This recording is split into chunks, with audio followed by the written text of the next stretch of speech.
what's really going on. Beyond sports. Beyond sports. I think today's focus is really what's going on with college athletes. Why is there an issue about them getting paid? Should it be there? What are some of the cases or some of the faces that we should know, or some of the reasons? And then what goes on with some of the recent changes that they made with respect to California and Gavin Newsom basically saying college athletes now can make money off of their likeness, right? So I think that's where we're really trying to focus on for today. Like we said, we're just talking about the college athletes and kind of like how this situation with college sports and universities, what I associate it to is kind of like universities are essentially like a middleman, right? That's basically the role that they play, is a middleman type of role. They say, okay, well, we have these skill sets, right? We're going to develop you. We're going to make a bunch of money off of you. We're going to give you a little bit of profit, and that's all you're getting, right? And I feel like that's really kind of, that's really an issue, right? When you're thinking about the overall prospect of athletes. And I think that to really get a grasp of it, you had to go back to when sports in college first started, right? So I think sports started around like 1850 in colleges, right? And it was just something that was super chill and relaxed. And it was more of a way for students to have something outside of academics, right? That they could kind of like have a release for. And the crazy thing was that initially there wasn't a lot of university presidents that were even for sports in college. They thought the students should be spending their time basically working all the time, right? Working, learning stuff. And then eventually colleges started to add on more and more sports. But again, a lot of universities didn't like certain ones. And then eventually I don't know, have you heard any of this stuff, by the way? Yeah, some. So eventually what ended up happening was that the University of Chicago, right? Their president at the time was William Rainey Harper, right? And this guy is very important because what he did was a lot different than what other presidents have did or have done before. A lot of those presidents didn't really see academics as an important, athletics as an important thing. They weren't really for it. They're kind of like, all right, people are out here acting barbaric with hitting each other and like throwing this ball around and stuff. And he was like, you know what? Forget all of that. What we're going to do is we're going to like focus on sports. We're going to enhance sports. We're going to like use it to generate, he said, goodwill, revenue, and attention for the school, attraction for the school. So he started building these large stadiums and all this other stuff. And then he started hiring guys that had backgrounds specifically with sports. So he's the first one to kind of realize, you know what, we can take these sports and start monetizing them and start to use those to develop our universities, right? And that is a big, big aspect for me because I didn't even know that whole part.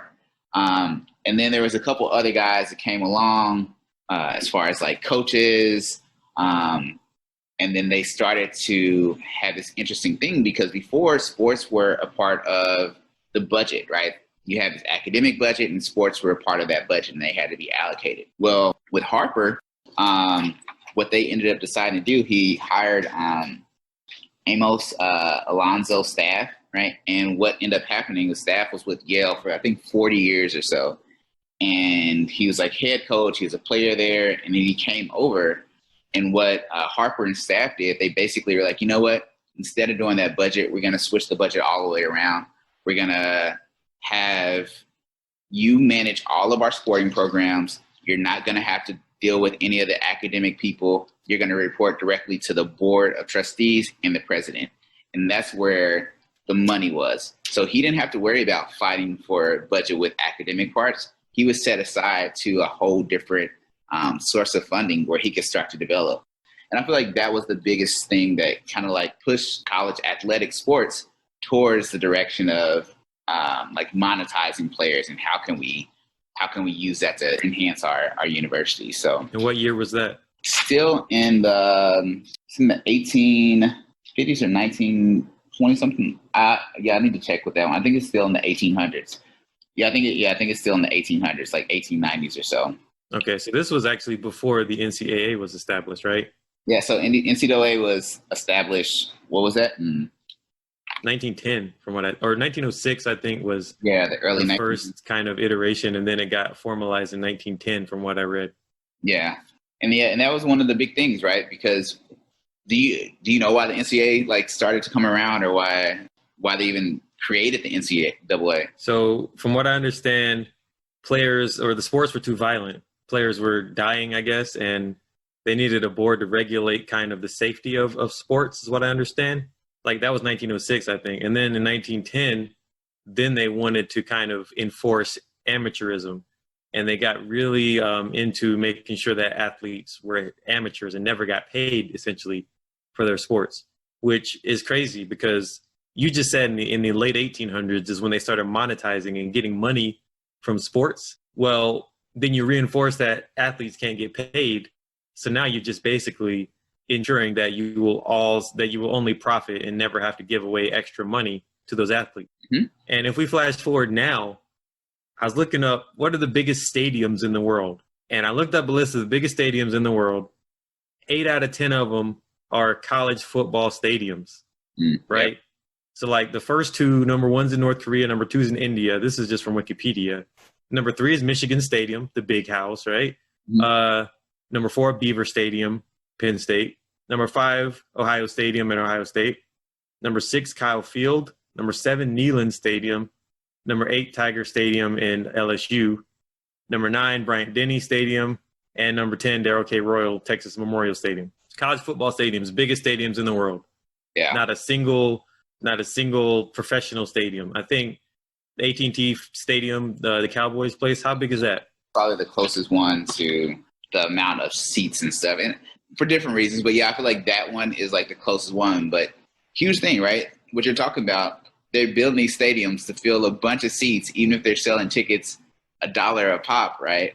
$70,000 from one game, right? Right. I forgot to mention the capacity, right? The capacity of the last one that I read, Darrell K. Royal, 100,000. They only get bigger from there, right?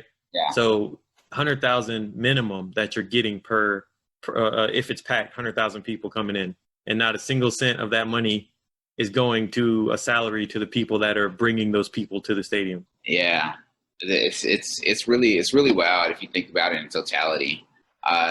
Just the amount of money that these players are able to facilitate for the universities, and to set the conversation like on or to give like a substance to it or background. Right, we're talking about, at least for this part, we're talking about those big sports, right? Sports that bring in a lot of money, not necessarily the ones that aren't as impactful, right? Like football, basketball, these things are just, they're bringing in tons of money for these universities. And not only are they bringing in money just for the football programs, but they are basically financing a lot of the other programs for these universities as well, right? Which is another thing. It just shows the impact and how much money is actually being brought in from these different types of sports, right? Like there's some universities making $100 million a year just off of athletics, right? Like it's $1 billion industry, like in the teens, right? 13, 14, $15 billion total annually off of like college athletics. That is a huge amount, and players aren't getting paid, right? Yeah. And there's also the thought that the way that these athletic departments report their actual profit is a little suspect. Like nobody understands how they do their bookkeeping. So even if they report a certain amount of revenue, like I have a list that I found online, top 20 most profitable college football programs. And it's done by revenue, not by profit, just by total revenue. Mm-hmm. But then you'll have some cases where these departments list their revenue and their expenses as the exact same number. What are the odds, right? And so like now you're talking about they're not even generating profit, which means if you don't generate profit, you can actually do a lot of things with that money because you're like, well, we're not even making money, right? You can pay those coaches a lot more because we're not making money. It's okay, right? We're not spending needlessly. We're just barely breaking even. right? But nobody understands really how they're actually reporting the money that they get. So the revenue, maybe the revenue is accurate, but who knows what the expenses are? Like we just don't understand that, and I don't know if we'll ever understand it in its real depth.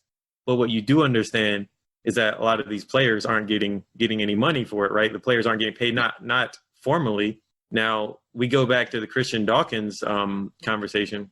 One thing real quick before we go Okay. there, I thought that an interesting point that you made was just basically they have all this money and they're matching the revenue with the expenses.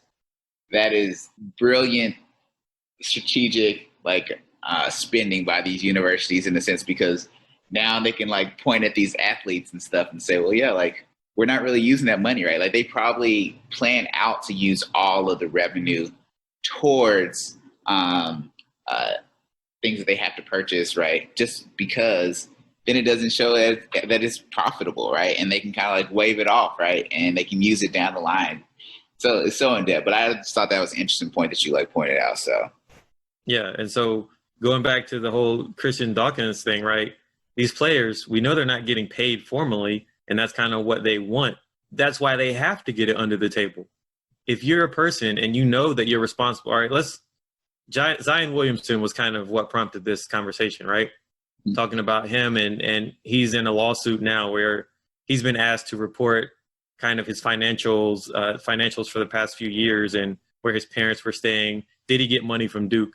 And the question is, all right, where do these what happens when these players are being recruited? What happens when these players know that a guy like Zion Williamson, who was the face of college basketball for an entire year, Zion Williamson was all over every single TV that had anything to do with college basketball. He was basically should have gotten a Nike deal right that moment that he busted through his shoe and hurt his knee, right? All of that stuff. If a guy like that goes into college knowing he won't make any money, he's going to do something to get money. He knows he's valuable beyond measure.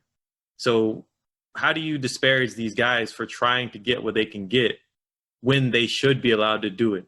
When we talked about soccer, we were talking about some of those people that are able to sign when they're kids and become professional before they're 15, even 14, 15 years old, they can become professional. In Europe, who is it like Ricky Rubio? How old was he when he started professionally? He was a little kid out there running with pros, right?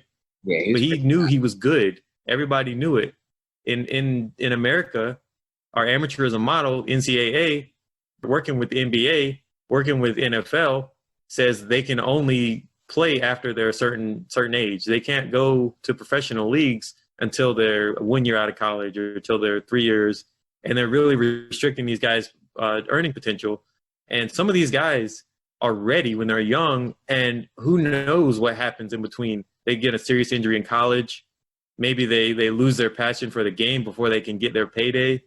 Whatever happens, these guys have so much value from the time that they're 14, 15, and they're not able to capitalize on that because of the system that's put in place to protect amateurism, which is an ideal. Again, it's a lofty ideal that has no real meaning other than making sure that the people who draw in the fans don't profit and the people that are above them can profit without having to redistribute any of the money. Yeah, and I think that last part that you're talking about, like the concept of amateurism and like the NCAA and why it's even there, right? When we're talking about previously what happened was there were a lot of like upper East Coast schools that were really good.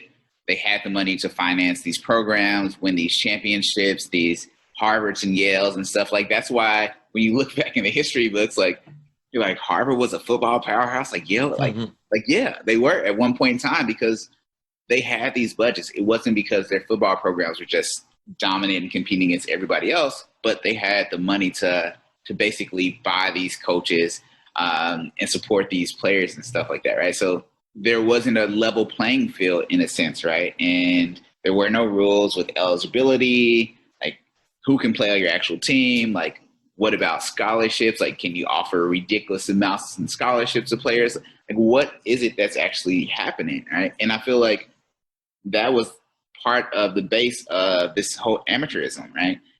And a couple things to keep in mind back then compared to now, right? When things were formed, right? Times were totally different, right? sports at that point weren't viewed as something that you didn't have like this professional basketball league that was just going to be dominant, right? Like people, a lot of times people went to college, played sports, and then after that it was done. Like no sports after that, they just wouldn't work, right? There wasn't this whole professional type of situation to go to, right? So in that sense, the amateurism was okay. Right? It wasn't necessarily a big thing. Schools are providing education while the players are playing the sports, and it made sense, right? It was a bargaining deal that had comparable value, I guess, at that point in time. But nowadays, is it comparable? I don't think that it's comparable, and I think that the rules that we've set in place, the rules that were set in place a long time ago, are invalid at this point because we're comparing totally different things, right? Even when people talk about the Constitution, right? These things were put together a long time ago. Some of those things aren't necessarily as relevant today as they are back then, right? Like when people talk about the right to bear arms and what that means and like what it meant back there compared to what it means now, right? It has totally different types of meaning, right? As far as why it was important. And I feel that when they talk about things like freedom for all, right? Like who was that wrote for? That was wrote for all in a sense, right? But how it's referred to today, right? And why we have so many different issues is because it doesn't necessarily relate to all the things that we're, or all the people that are in America or whatever. But I do think that the rules are out of date.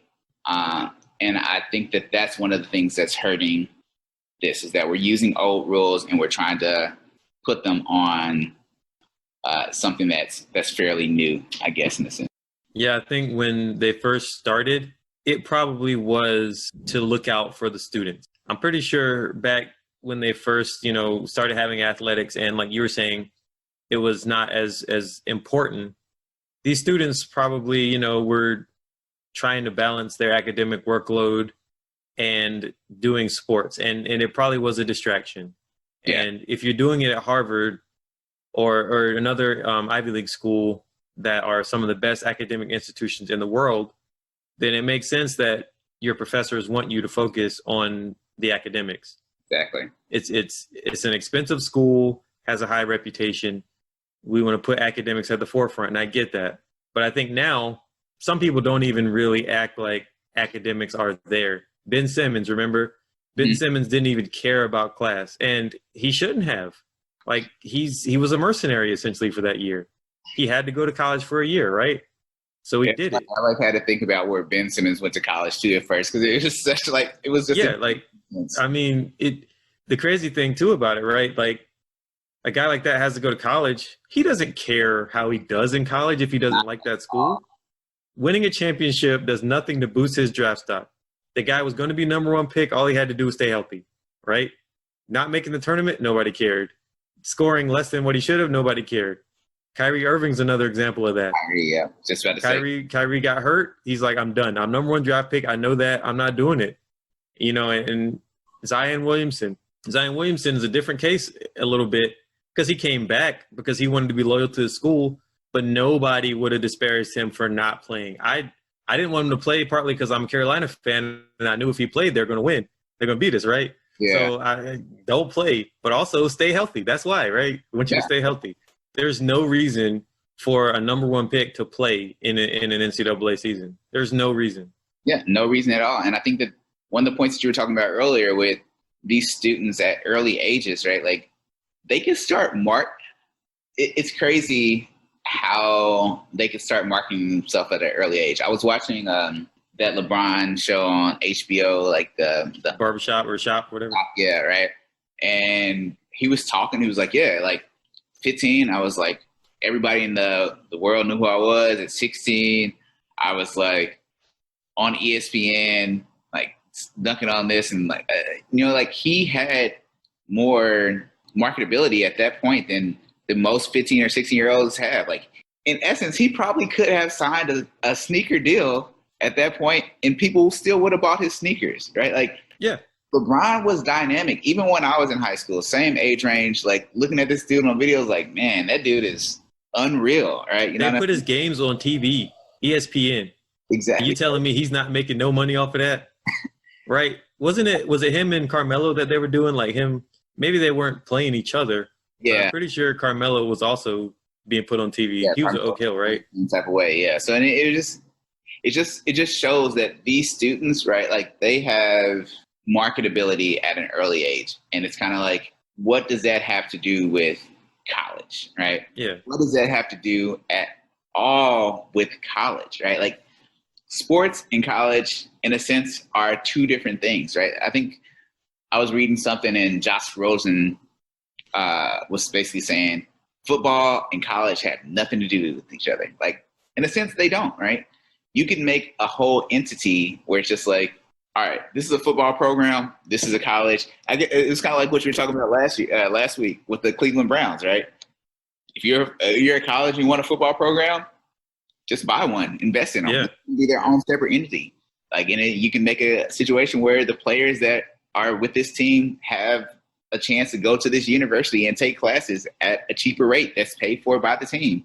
And then these players can just make money and they're not amateurs and still like have the same experiences. But I like that idea. Right? I like that. Like, you know how you used to have guys like, who was it? Drew Henson, maybe guys that would go, or Chris Winkie, guys that would play like professional baseball. Mm-hmm. And then they come back to college and do college football. Yeah. And they're like 25, 26 I think it was like college, right? 30 or something like that. Yeah, like those guys yeah, you know, I'm underestimating, so I don't be talking bad about people. But these guys that do that's no different than if you say had college act as almost a minor league, mm-hmm. where this is a little bit lower level competition and those guys can develop there. And also, like you said, really, really cool idea. Take classes at a cheaper rate. Go there if you need to go back, if you want to go back. If not, maybe you can just use that to get your family members into college, right? Yeah. Give them a discount. You can help finance the college just by going there, and you're drawing attention to it. But you're also not acting like college is made for athletics, you know. And in the same vein, you know, I was talking about in Europe, you know, people become pros when they're 13, 14 or whatever, or whenever they're ready. Mm-hmm. Europe don't do the college sports thing. Right? Like, you can go to a European university. They're not even like that. Like, I studied at a school in Spain. It was a commuter school, number one. Their favorite sport was the local soccer team, the professional soccer team. Like, it's not even, they don't stay on campus a lot of the time. They're not about that. They're actually about the education part. And if you want to do sports, there are teams for that, and they're professional sports. But it's not, I mean, and there's other, you know, lower level tiers. There's different tiers like we talked about with soccer. Yeah. But in most cases, they're not going to mix that athletics in college, right? Yeah, it's very interesting. Like, over here, we have it set up so differently. Like, the only real system that we have that most people know about is baseball, where there's like these farm type systems, right? Where a guy gets drafted, he goes to the farm team, like they get either a signing bonus, but then everybody is making the same base salary. You know what I mean? Every single person is making the same base salary, and then they can make their way up. But with the NBA, you don't have that. With the NFL, you don't have that. And it's so many different situations. But maybe there should be something that's similar to that that hasn't been developed yet. And I think that's one of the things that sports is definitely looking into. Like, who's to say that these 16-year-olds that want to go to the NBA and that's their whole like dream, who says that they can't just start a school or a basketball academy in a sense, just like that, right? Or who says that they can't just start their own little sports league? Like, we have 16-year-olds, we're going to start this tournament just like Christian did. We're going to start a tournament. We're going to take these proceeds and we're going to reinvest them in our business. And we're going to start a league where you can only be 16 to 20 and you can still make profits, right? Yeah. 16-year-olds now, even though they're not necessarily having these types of leagues, they have their social media, they have their Instagram, and they have millions of followers, you know, like hundreds of thousands of followers, where they can still make money off of their Instagram, right? Another thing that we talked about, or that we haven't talked about now, is that with that rule that Gavin Newsom made, it's like saying, okay, well, now students can actually make money off of their Instagram. Right? But before they couldn't, and I think they it's still till 2023 or whatever, but Yeah. still make money off of their Instagram. How are you gonna tell? I think there's a guy that's down in San Diego, I believe, at San Isidro High School named Mikey. Crazy hops. Like I will be surprised if he didn't make it to the league at some point. Just his name, just Mikey. Mikey something. Mikey something. I can't remember. He's already at that level. One name. You can check out Instagram on Sports Center's Instagram. He's on there doing dunks and all this other stuff. Like, kid is bad, right? But he has all these followers. He's making money off of Instagram, and then he gets to college, and they're like, "Yeah, you can't have an Instagram. You can't make." Yeah. Like, how do you do that? How do you tell somebody, you know what? Because you're a student now at this university, you can no longer do that. You can no longer support yourself. Or even not even like you can't make money, more like you can't go to college to play because you're ineligible, right? Yeah. Can't go to college to play because you're ineligible because people follow you or like you or whatever. Yeah. You know, like that's pretty crazy. And I think that goes to the next concept of what is the difference between students and student athletes? Yeah. Before you do that really quick, let me go back. You're talking about the Fair Pay to Play Act. So you mentioned it a few times. Just make sure we put it out there. The Fair Pay to Play Act is a law that college athletes in California can profit from their name, image, and likeness and sign with agents starting in 2023, right? That's what you're saying. Yeah. And the NCAA also had a working group that's supposed to provide some recommendations as to what to do as far as NIL, name, image, and likeness for players. And so they made some recommendations, and basically that players should be able to profit from NIL, and those rules are supposed to be voted on by October 31st. And so, they're supposed to be written, I guess, by October 31st, and then voted on by January 31st, 2021. So if there were an NIL for all of the NCAA, that should supposedly be in effect maybe 2021 to 2022 season. So a year from now, basically in the fall, would be where players can profit from NIL. And I wrote down here how they could be paid. So just to get that out of the way. So they could be paid by third-party endorsements, such as promoting a product or service on TV, radio, or an advertisement. So just your normal run-of-the-mill endorsements, which is what people would do if they could. They could do social media influencing, as you alluded to, modeling or promoting a product or service in exchange for samples or compensation through Twitter, Instagram, TikTok, Facebook, or whatever other platforms get invented between now and their own work product or business activities, including digital content creation. So if they had a YouTube channel, a streaming channel, podcast, any other things that utilize their talent, they could do that, like off the court, even like music, anything like that. And signing autographs, they could also get money for autographs and meet and greets, so they can make appearances and get money now, like the people from Jersey Shore do or something like that, go to the club. And that's it. And then there will be no cap on endorsement earnings for athletes, it says. So the point at which that, they're profitable, there's no cap on that. So they'll be the same as a professional athlete in that sense.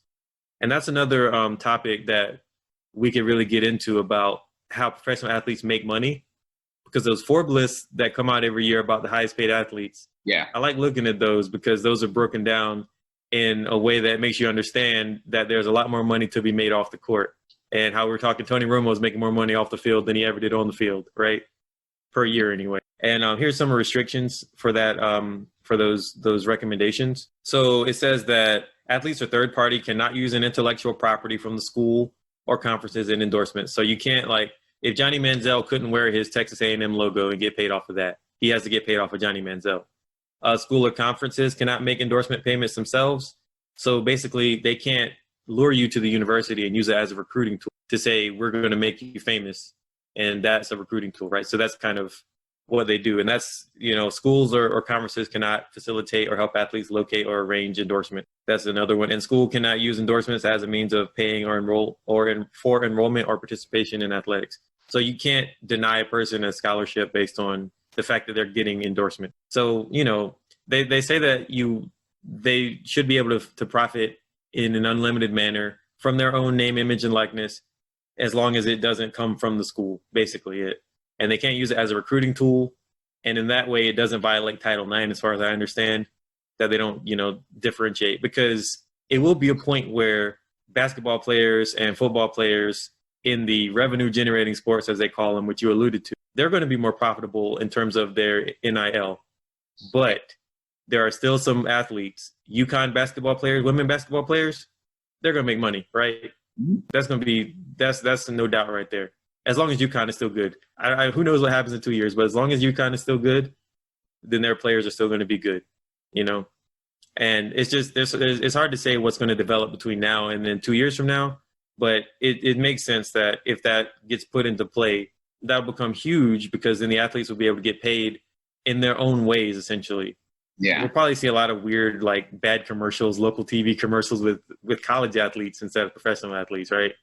So, yeah, and I think why I think that this is such a huge, impactful change is that a lot of these students, right, we talked about the NBA, the NFL, like only a small percentage are actually going to make it to the actual NBA or the NFL, right? Like less than 2% even is going to have a chance, or less than, I think it's 0.2%, right? Less than 2%. Less than 0.2% is actually going to have actually even make it to the league, right?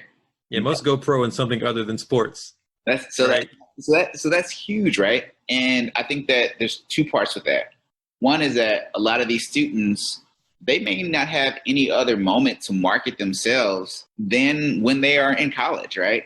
Once they get out of college, if they're not playing sports, they might just be washed up people that no one cares about, right? Like there's a lot of great athletes that at some point just got out of college and just, they didn't really do too much, right?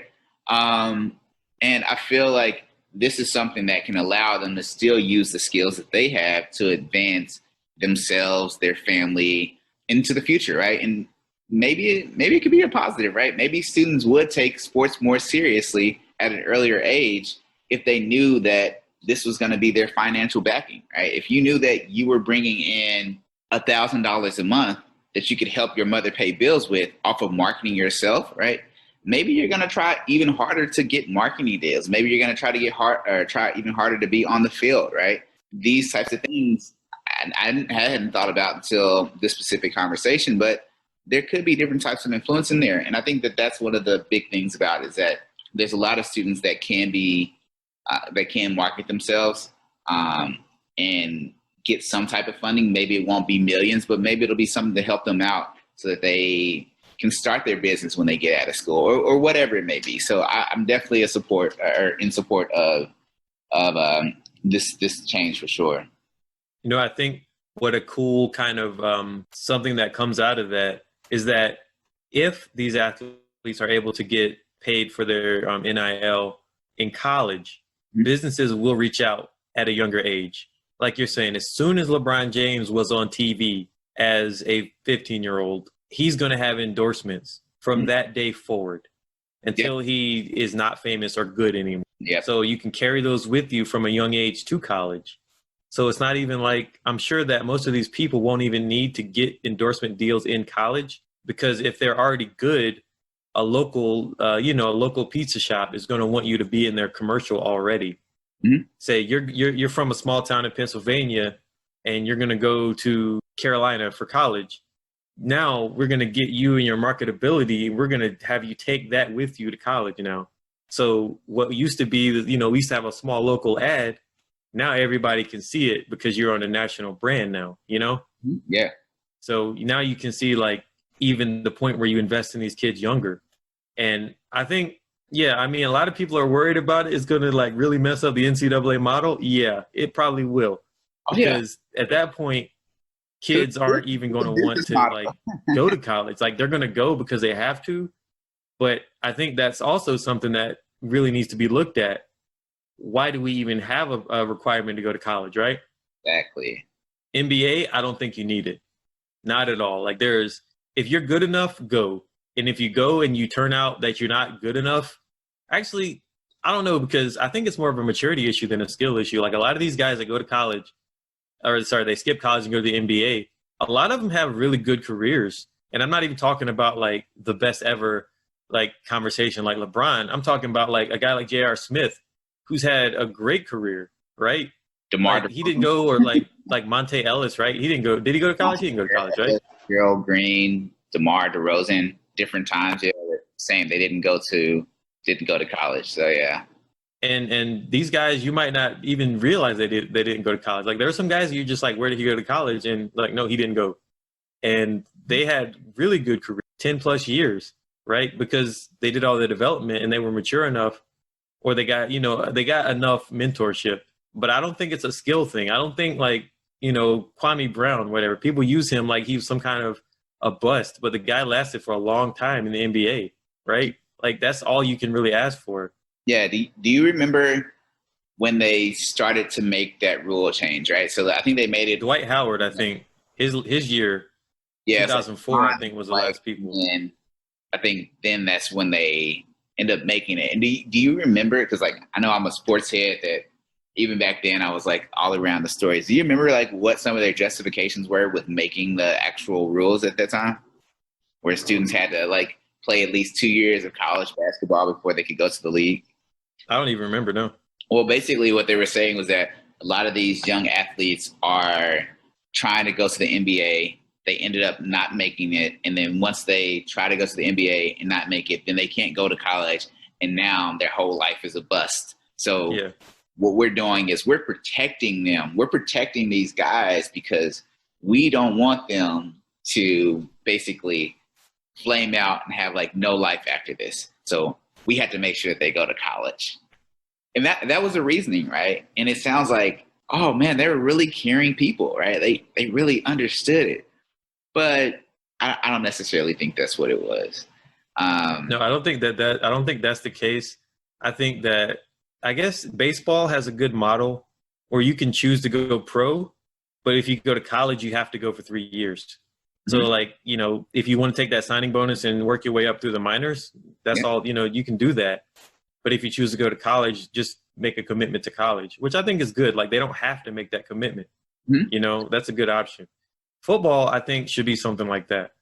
Now, I know they do say that they're protecting the players because they're not developed enough. But if you started making everybody be able to go to the league, maybe the first few years, these young guys are starting to get physically dominated, but the league will get younger, right? And then you won't have that problem because there'll be more young people mixed in with those older guys, and everyone it'll be more of a gradient in terms of physical talent and physical ability. And then you can maybe not even play those young guys for a few, and then they can kind of develop and get physically stronger. But there is no real reason to make them not be able to play. Maybe you set it up so that NFL puts money into the XFL. If the NFL's print money like they claim, make a minor league. Make a minor league with those 18 to 21-year-olds that you're worried about, and let them get paid a real competitive salary, or make it at least to where like this NIL stuff, maybe that if that's actually profitable, then you at least have to make sure that your minor league system in football is as profitable to attract them. There needs to be some sort of competition though. There just can't be one option, because if you don't have competition, then there's no reason to get better. There's no reason to improve the system. Like monopolies don't help anybody because they don't cause like products to be better. They don't cause the customer service or the product, anything like that, to be better without competition. And side note, while you were speaking, you made me think about a concept that I hadn't even thought about before. But you know how when you're talking about like minor leagues and things like that, it made me think about more of the business world. And I feel like once you can start associating things to how they relate around money, especially in the US, you can start to get a more clear picture. And I feel like that's one of the things that I just thought about. And I think that a lot of businesses have went away because they weren't able to adjust to changes in time. And I feel that even though this might not be something that's immediate or I might see in my lifetime, right? I feel that athletics could potentially diminish importance, or its importance could diminish in the future years, right? Say if there is a league that was made where players don't have to go to college, where not only is it the good players that don't have to go to college, but the okay ones don't either, right? They have a own separate league and you don't have to worry about the NBA, right? Well, at that point, Like, how exciting is college basketball, right? Like, a lot of college football games, people just go to tailgate and they may not even necessarily go to the games, right? How is that going to affect the marketability of these universities? How are they going to make money if people aren't that interested in the games, right? If you don't have a Zion going crazy and dunking, right, over everybody, right? Like, if you don't have these types of entertainment, if you don't have the entertainment that's there, right? Like, how marketable are these sports going to be to your university, right? And it could take a toll depending on how impactful it is. And the reason why I thought about it business wise is for a long time, and even now, right, American universities are looked at as like the top universities in the world, right? For a lot of people, like a lot of people want to go to these universities. And it's like, well, why? How? Well, it's the research, the technologies, the teachers that they're able to pay. Well, if you think about all the years that athletes have been in sports, they've made so much money for these universities to help them be some of the top universities in the country, not necessarily sports related, but with respect to just being renowned. Like, there's professors that have dual professorships at certain universities and other universities. Well, how are they able to do that? Well, they're able to pay these guys. And some of that may come from some of this athletic money, right? Depending on how the funding is. And that's a huge thing to show how impactful sports and athletics have been on these universities and why they try to keep such a close grip on it, right? Like, they don't want to let students or they don't want to let people make money in college, right? Like, if they can use their name and make money, well, it's not going to be coming towards the university, right? And this is kind of like, in a part, what I mean by universities are middlemen, right? Funders fund the university. The university uses that money to enhance it in some way or give specific types of things to the athletes, right? Universities are serving as these middlemen with boosters, in a sense, with funding, with sponsorship, with deals with Adidas, Gatorades. Universities are the ones that are banking in on that, and then they're allocating whatever funds they decide to the players.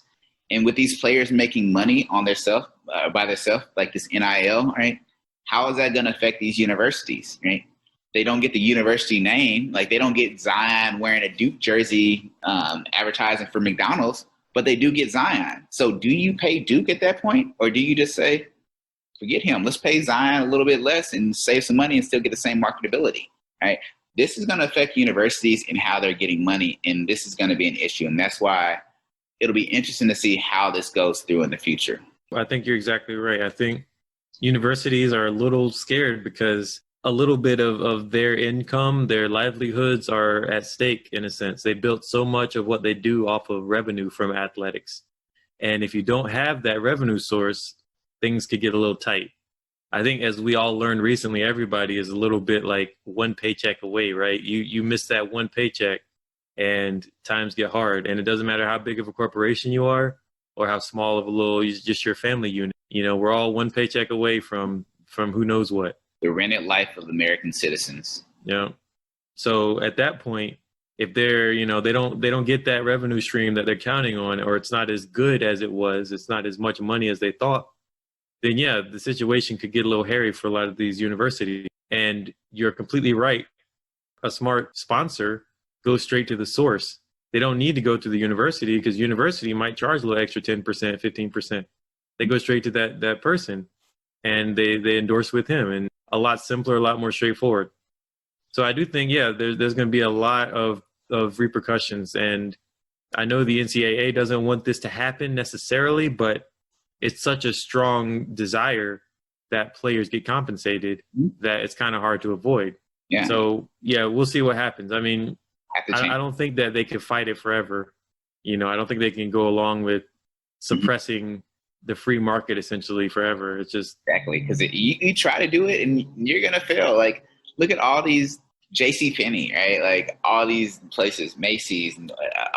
There's so many places that have been around in the past, Neiman Marcus, whatever, right? That aren't as big anymore, right? Or went out of business because they were so focused on people coming into the stores and they didn't really want to change it around. The post office is dying down, right? Because people aren't mailing products like they used to before. Like, times are changing. You have to adjust or your business will not survive. And again, it seems like a dramatic thing to say with thinking about universities because we think of these things as so powerful, right? These are big institutions that are just stable.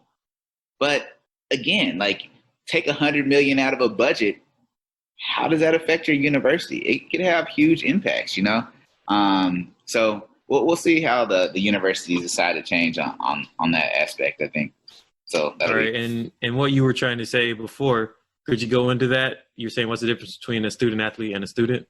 Oh yeah. So, and I think we kind of covered a little bit with that, but like, what's the difference between a student athlete and a student and what they're able to do, right? Like if you are a student, can you go to a competition?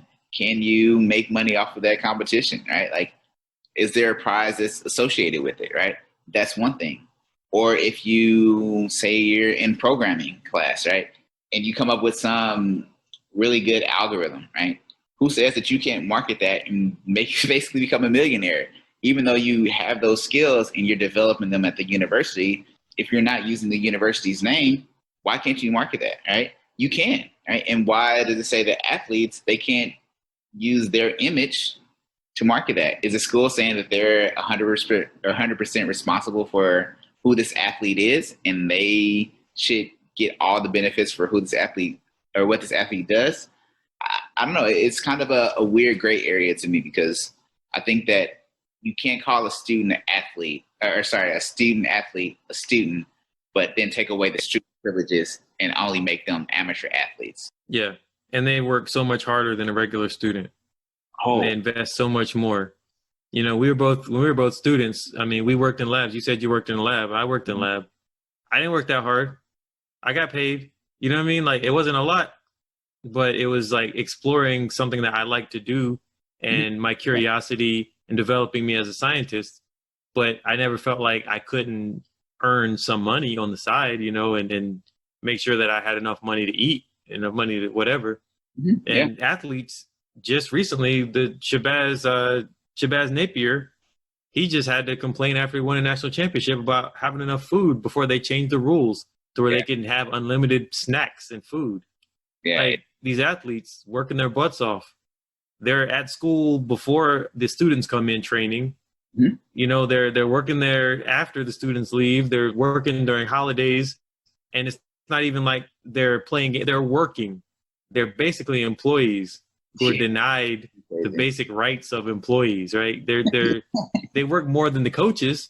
Coaches make $10 million, $8 million. I mean, that's the maximum. But these coaches are making a lot of money to do these types of things. And these coaches, you know, like in professional sports, the coaches make a fraction of what the players make because people know who brings the value to the product, who brings the value to the league, right? Like the highest NBA coach makes $11 million. The highest NBA player makes 4 times that roughly, right? Whereas like the coaches in college, they're not as valuable as they think in terms of revenue. Maybe winning, sure. But if we're talking about revenue, does Texas need to win in order to be the most profitable athletic department in the country? Because they haven't been. Have they been good at really any sport?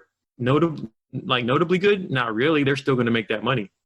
Yeah, it's the brand, it's the people, it's the players. So the players definitely are working, and they're not being compensated. And to get I think their scholarship value is the bare minimum. Right? It's the bare minimum. Because they have a choice. They should have a choice whether or not they exercise that, essentially, right? Like you were saying earlier, they should be able to go to college if they want and get their education paid for, but they shouldn't have to. And that shouldn't be the thing that people hold over their heads, because not everybody wants to go to college. The most successful people in the country, a lot of them didn't go to college because the skills that they had weren't necessary. Christian Dawkins didn't need to go to college. He had a vision. He knew. Yeah, it's like you don't need it. And honestly, like I tell like a lot of like students that same type of thing. You know, like college does have value, but there's a lot of other value as well. And if you have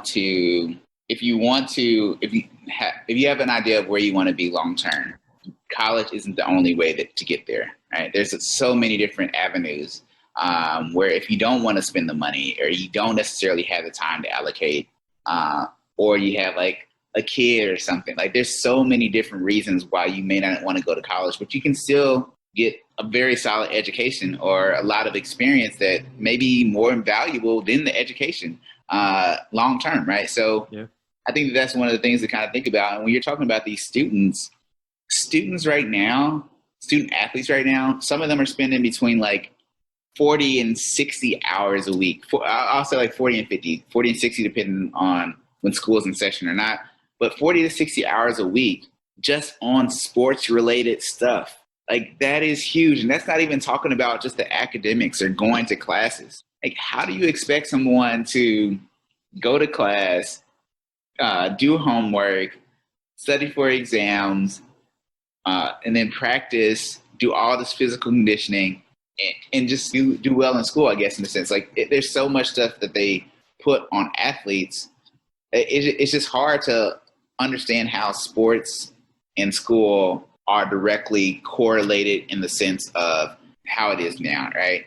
When you're talking about how Harvard and Yale were, well, athletes went to school, but it was more about academics. The athletics was a side note there. Now that whole thing is shifted. Again, the model is shifted between athletes coming in and just getting that education and going and using that compared to them using that sports, those sports skills they gained or that notoriety or the NIL and using that, right? If they don't make it in the NBA, there's a bunch of different leagues they can go to around the world. Maybe they won't necessarily like the the place or be as comfortable with the scene or the language or the food or the people, but they'll still be pulling in hundreds of thousands of dollars like each year. And I think that's kind of like where we are now. So I just think that college athletics should be careful because they're right at a tipping point and it could go in a negative direction if they're not careful how they foot to the next or how they foot through the past. So yeah, I think that is a great point. I think that at some point they have to separate the two. And it's okay if you say that you have people playing for your college that aren't students. That needs to be up for debate. That needs to be something that is considered. I think you can still attract people without having people say, oh, I was in geology class with that guy. I don't think people care that much. Maybe they see him in class. I don't know. But to me, if it's entertaining and it pertains to the university and the students can have that spirit associated with it, then that's all that matters. And having those guys be considered to be students while still working a full load, while still doing so much that they're not appropriately compensated for, I think that's an issue. And I think you're right that it's a problem. And going back to, say, a guy like Zion, apparently Zion was taking money when he was 13, right? From boosters or whatever, 13, because they knew at the time he was 13. So at that point, get some of that money, Zion. Yeah, 13, like that, and that's all alleged, right? But if you're good enough and you're 13 years old, then you're going to continue to be good enough, right? So at a certain point, you got to let these athletes who have value, you got to let them be able to take advantage of that. Because this is supposed to be the country where you can do that, where you can come from nothing. You can use your talents to take you to a very comfortable place. I even think it's kind of interesting. I saw this video talking about Theo Pinson, again, Carolina guy. I love Theo Pinson. And they were talking about Theo Pinson was like the number 1 ranked 14-year-old in his class. I think I remember that. And you see where, like, when he got older and he kind of, got a little bit more injury prone, he kind of, maybe he wasn't in a system that helped him use his skills all the way until he got kind of in his, junior, senior year in college, and then he really started to shine. Can you just imagine, though, if you're the number 1 ranked 14-year-old in the country, shouldn't you be able to take advantage of that right then? Because maybe Theo Pinson becomes, who knows what he becomes, but maybe he's even higher than he is right now in terms of, his marketability. Maybe he's more secure in his place in the NBA team. I think he just got traded or maybe got released and picked up by the Knicks or something like that. But maybe he's not a guy that teams would release because he was number 1 ranked. And if you can take that talent and you can just maximize it at that moment, maybe in the professional setting, maybe you monetize it. Maybe he becomes the number 1 endorsement guy, for 14-year-old kids or whatever. Who knows what the potential is when you become the number 1 ranked player in a certain place at a certain time. It's to me like that is what it's all about. Is it's not just about chasing money, but if we're training to become good at something. Bill Gates knew he didn't need to finish his degree to start Microsoft, right? Steve Jobs, they didn't need that. Mark Zuckerberg. If you know you got something and you know you're ready, then just go, right? And don't hold on to don't be scared, I guess, of going out there, and also don't be held back. See, you know what's actually kind of interesting? 'Cause I think that point is like really good, and I had a couple other things to kind of like discuss that were related to that point. One of the things was the fans. How does it affect the fans? But the other thing that I was thinking about when we're talking about like Title IX and the amateurism and everything like that, and talking about even with the new what'd you say? The pay for play act, or Fair Pay to Play Act. Fair Play to Play Act, right? So even with that, right, one of the things they talked about was schools can't help players market themselves, right? And that was one of the concepts that I was thinking about a little bit earlier. And I was like, you know what, actually, should they be allowed to do that, right? And there's always going to be that argument, well, some universities can pay more or they can get better people so that these students have an advantage, right? Or this is going to give them a recruiting advantage. Well, schools already have recruiting advantages, right? Like, yep. Like if you have the chance to go to like Duke compared to like a Murray State, where are you going to go? You know what I mean? Like, or like a Wisconsin, like whether it's the alumni, the resources that are around, the weight rooms, the trainers, they already are getting things that are beneficial to their career in the future.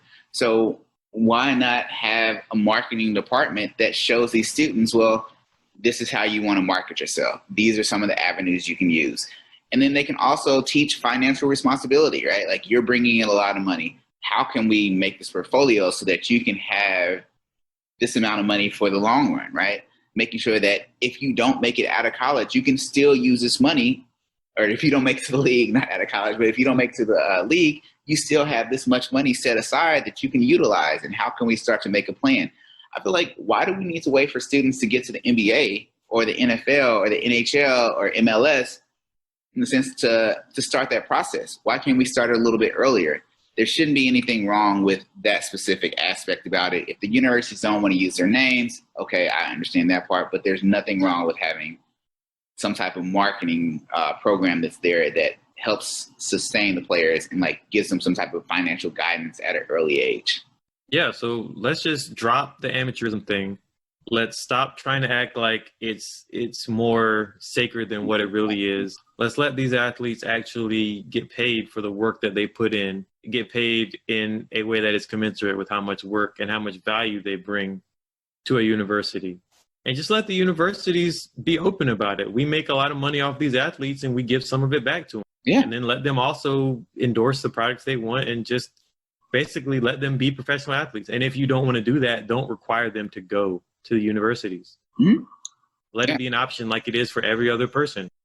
Yeah, I think that for universities to like continue in the future, they're going to have to become creative. Like exactly what you're saying. They're basically going to have to address what they're doing and then just say, this is what we're, and that's why Christian Wilkes' stuff worked, right? He told everybody straight up, like what he was doing in a sense, which was kind of crazy, right? Because you're like, oh, the truth, that's kind of crazy. Like this guy trying to like fund us or give me money or try to like pay these coaches, or he even invited coaches to Vegas just to meet this guy. I was like, don't worry, you don't have to accept any money. Like I'm just going to take it and put it into the business and you're fine. You know what I mean? He was wide open about these different things. And I feel like if universities started to openness about what it is or what they're doing, and then also said, well, we're going to try to facilitate programs to make sure that student athletes are taken care of because they're taking care of the whole university. Like they should be taken care of also. And like I said, I feel like that's going to be that next progression. And all it's going to be is one university or two universities, big names to do it for everybody else to do it. Just like the Fair Play to Free Act thing, right? California started it, and I think that there's over 30 like states or so that have done similar things so far, right? Because it just, one person gets an advantage, the other person will be like, you know what, like I have to get an advantage also. Like if California is going to let their students do this, then we have to do that or else we're going to miss out. And I feel like that's the thing. They're just trying to like push it gradually to start making those changes. So shout out to them. But like I said, the other concept that I just wanted to touch on, especially before we get out of here, is the fans, right? And how amateurism and how paying athletes affects the fan base. Does it affect them at all? Like, is it important? Will it change the game? Like, will you like scream at a quarterback if he makes a bad play? Like, you should stop paying him. You know, like, how is it going to be? Like, he's worth too much. You're a bum. Yeah, like, what's going to happen? Because I think that's an interesting concept. How are fans going to accept this? Or will they even think about it? Will you think about Zion Williams getting paid $100,000 a year to dunk on somebody at Duke? Or will you just think of him as an athlete that plays on the Duke basketball team, right? And how does that affect you personally? Do you feel swindled, right? I don't know. What is your take on that whole type of concept with respect to fans and supporting college athletes that are paid? I think we all root for college athletes that are paid right now, right? Like, what's the difference? Well, I don't know how they're getting paid. You know that they're getting paid, and you know the specific amounts. Does that change how you view them? And I feel like that's part of the difference. I don't think it does, because I mean, when I see a great player playing right now, I'm just thinking, how did that team get him? How does Kentucky get five All-Americans every year to replace the 5 All-Americans that just left in the first round of the NBA draft, right? Yeah. You know that there's got to be some creativity going on in recruiting these guys, and you just choose to ignore it. So if it was out in the open, then you wouldn't feel any different about it. You would just know now what your coach does to get those players, right? You would feel like, okay, Sean Miller supposedly paying $10K a month out of pocket to DeAndre Ayton. You might be like, dude, that was not a good investment, you know, or you might say something like that, but you're not going to root any different, because they always say in college, name on the front of the jersey, right, is more important than name on the back. And that's it. In college, the reason why we root is for that school spirit and that pride. And if my team is better than yours, as long as we're all playing by the same rules, my team is still better than yours, you know? And the rules right now, the rules are muddy. There's a lot of stuff that's going on in the gray areas that people don't want to acknowledge. But if you want to compete at the highest levels, you got to do some things that people might not like. Like if paying players is just the beginning of it, right? You and I probably have no idea what it takes to get a really great player on your team, right? Like, we don't know how Coach K keeps recruiting like John Calipari now, right? We don't know, but I don't think you care, as long as guys like Zion are coming every year, Vernon Carey, those guys, like, right? Whereas, like, for me, I'm like, Roy, why don't you throw some more money at somebody? Why are we not getting these guys, right? We need some more one and dones, like, you know? Yeah, I think that's interesting, right? Because, like, for some people, right, it doesn't bother you as much, right? But I feel like there's also that group that's just like, if we pay amateurs, it's going to mess up the sport. Like, the sport's going to be bad. Like, it's not going to be our team anymore. It's just going to be some team with paid athletes. Like, they don't have any association with the university. Like, you see, if you like never saw Zion wearing Duke stuff outside of just the basketball games, you know what I mean? Like, I feel like there's some people that associate the amateurism with something that's pure, right? They still have this concept that college athletics is pure, right? And to know that it's not pure with actual salaries, to have it confirmed and you can see it, I wonder how those people would be. Like, yeah, I think it's like anything, though. Change, but I'm not sure if all would. I think it's like anything. Back before seatbelts were required, people didn't do it. And then now you have to. You don't think anything of it. It's just something that you need to do. Before, when you could smoke inside of a bar, and now you can't. I think people, they deal with it. They don't think about the way it used to be. You live in the moment. And there are people that hold out and say, well, it used to be this way and I used to love it, blah, blah. But they deal with it. They go along with the times because there's not much else you can do, you know? And again, remember, though, that what we're saying here is not that the players are actually getting paid by the university. in the most, basic of the NIL rule, they're getting paid by outside people. So you don't necessarily know because they might not have to report it, you know? So we might not know. And it's not like the university's paying. So I think, you might not know, you just have an idea. So it really wouldn't be any different than it is now, because I always, you always wonder, how did this certain team get this certain player? And it got me like hearing that the idea from that documentary that Sean Miller was supposedly paying $10K out of pocket, right? That's just crazy. A month. That's just crazy. Yeah. I don't know how many months he kept that up, but I mean. So why? I think that's a different thing, right? So like, if you're talking about that, right, and we already know that universities are paying right now. If you're aware, like, and you aren't just in denial, right? You know that universities are, in some sense, are like paying athletes, right? If they're doing that now, why not just make it more legal? Say that they can do the NIL, and then instead of paying the athletes, use that money to recruit them and say, we can help you out with your marketability at the next level, right? We can help you out with establishing this, that, or whatever, right? If you want a budget plan for this, or you want a house remodel, like, we can help you try to get all that stuff together. I feel like that could be something that could work. I don't know. I feel like there's always going to be some level of corruption, right? Whenever there's a loophole, whenever there's an opportunity to make an advance monetarily, yeah, there's always going to be somebody that takes advantage of it, Yeah, there's a lot of money on the line. So there's always going to be different ways to do it. Yeah. Yeah. And I feel like that's the thing, is that there's always going to be somebody that's out there to profit off of it, right? No matter what rules it is, no matter if it's the NIL, like a free play the fair act. I'm just going to call it whatever name comes to my head. As long as I get y'all understand, I'm good, right? So whatever it is, right, there's always going to be somebody that's back there that's trying to figure out a way to like expand it. And I think that's just, honestly, I think that's just the American way, right? Like, America is all about like thinking about seeing opportunities and taking advantage of it, right? So I think that, with that being said, players should have some type of additional finances because they add that much value to a university. And I think that should be done no matter what, right? It's always going to be taken advantage of. It's just kind of like, you can edit this part out if you want to, but I feel like it's just like Black Lives Matter in a sense, right? Where people talk about, Black Lives Matter, right? Like, they matter just as much as each other, right? But it doesn't, even just supporting Black Lives Matter doesn't mean that every single Black person is going to like do good, right? Or not commit a crime, or be nice to every single person that they said or that they meet, right?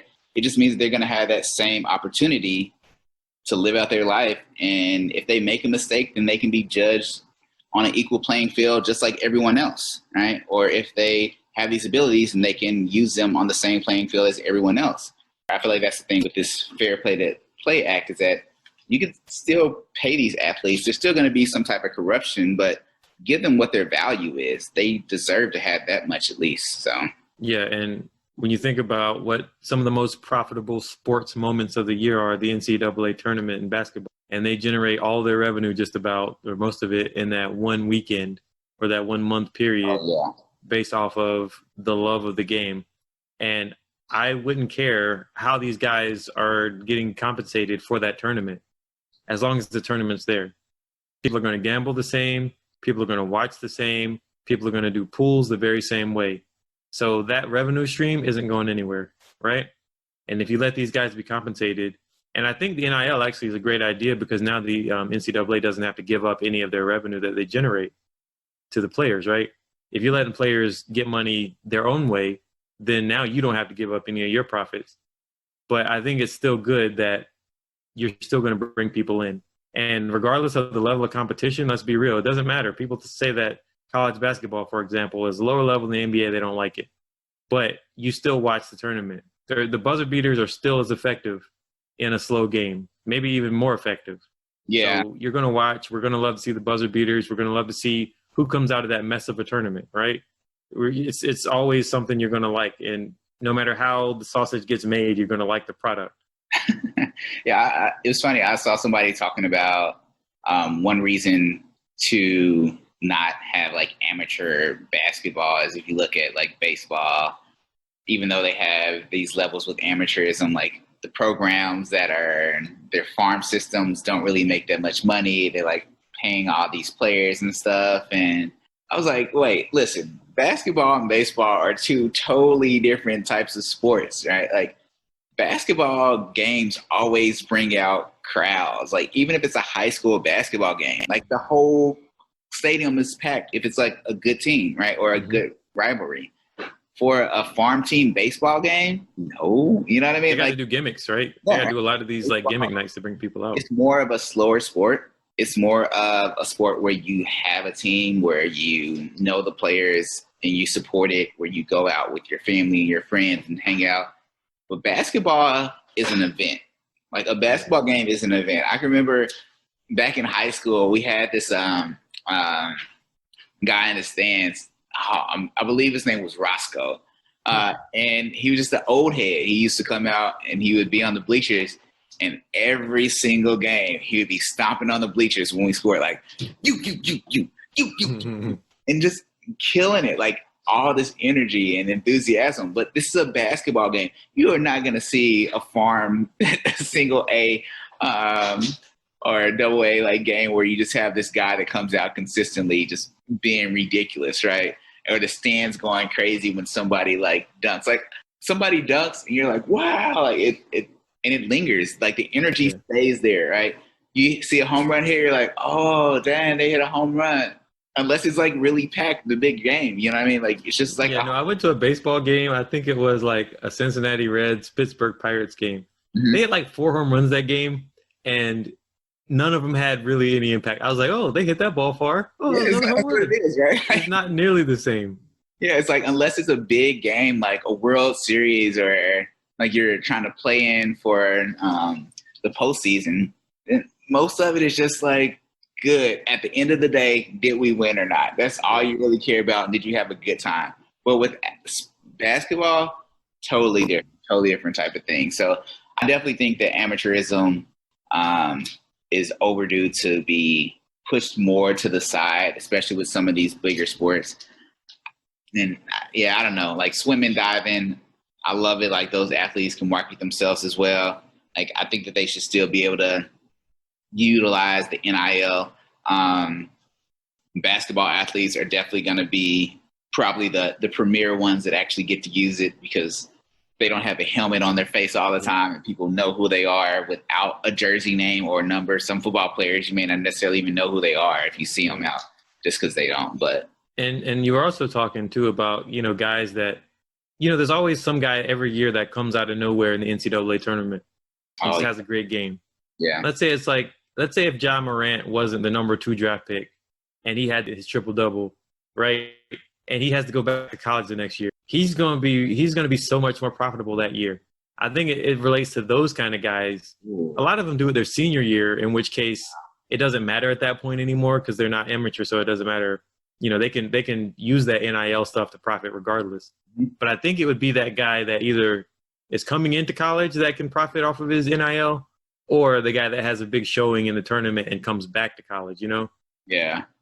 It's like who was I can't remember if that was a senior year though. Eric Pascal plays for the Warriors now. Yeah. Power forward, and he was. Wasn't that his freshman year that they won championship? I feel like he was. I can't remember when it was, but I just remember with Villanova, he was out there just like busting threes, just knocking them down. But you could tell from his type of game and his athletic ability that he was probably going to be in college a lot longer than just like a one and done type player. You know what I mean? Because he needed to develop. He's not that crazy athlete that Derrick Rose is that just goes and dunks on people. But yeah, I think that that's an interesting thing to talk about, right? Like even my old school, Purdue, right? Like we had Isaac Haas, you know what I mean? Like this dude is a huge guy, right? That I can't remember. I think he got a lot of like attention. And I think that he could be one of those guys that dominates or does something really good at the college level and then comes back and works that. Maybe that's an interesting concept that you just talked about with thinking about those type of players, because when you're talking about smaller schools, how do they compete with these bigger schools where they get these one and done players that are ridiculous? Well, maybe they can get players that are 4-year players where they can say, hey, if you come here, we can help develop you, and we can start helping you out with the marketability and try to get a plan together for that whole point in time, compared to just trying to get these players to come. And it's just hard, you know? Yeah, so, like Damian Lillard, CJ McCollum, like those guys that grew as players, they could have also grown throughout their time and seen their bank accounts increase, even though now they're doing great, you know, but they could have even started in college like that. And I know this is a little bit of a tangent, but like when we're talking about marketability of these players, right, we're only thinking about it with respect to their sports, but some of these players have like really cool personalities, right? Or like they're little like crazy like dance. Like, could you imagine like Odell Beckham like at LSU like marketing himself with all his craziness?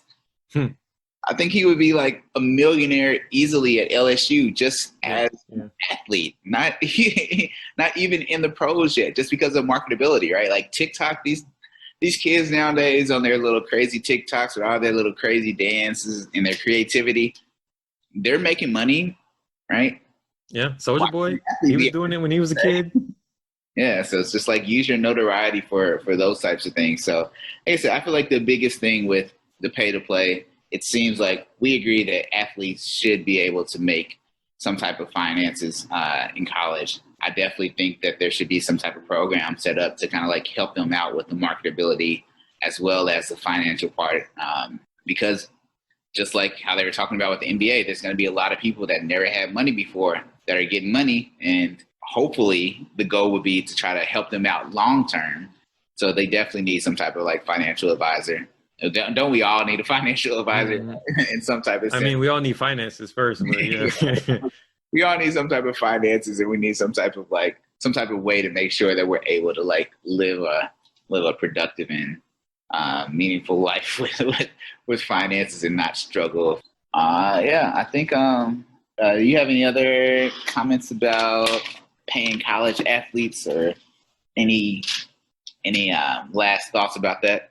No, I mean, I think that's everything. So I think I've gotten through a lot of my notes. Yeah, I just think the whole thing, the way the FBI stuff turned out, it just goes to show that people aren't actually that opposed to the idea of paying players, is what it seems like. And so we're already halfway there. It's a thing that is either a dirty secret or it's out in the open. So we might as well embrace it. Just keep moving forward. Hey, and with that said, this is Beyond Sports with Paul and Jeremy. I'm Paul. I'm Jeremy.